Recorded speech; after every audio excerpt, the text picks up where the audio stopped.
Question. So ఇక్కడ రెండు సంఖ్యల భేదము 568 అన్నారు.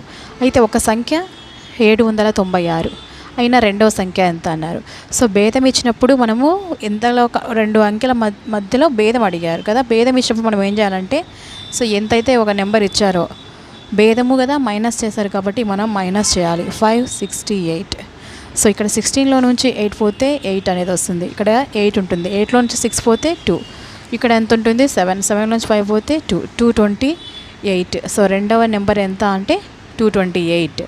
సో వీటిలో నుంచి మనము మైనస్ చేసినప్పుడు వచ్చే భేదము 568 అనేది ఆన్సర్ అవుతుంది. సో మీకు ఇంకా ఏమైనా డౌట్ వస్తే చూడండి. రెండు సంఖ్యల భేదము అంటే 796, 228 మనకు వచ్చిన ఆన్సర్ని తీసేస్తే మనకి 568 రావాలా. 16 నుంచి 8 పోతే 8, ఇక్కడ 8 ఉంటుంది. 8 నుంచి 2 పోతే 6, 7 నుంచి 2 పోతే 5. సో 568 అనేది వచ్చింది. Thank you.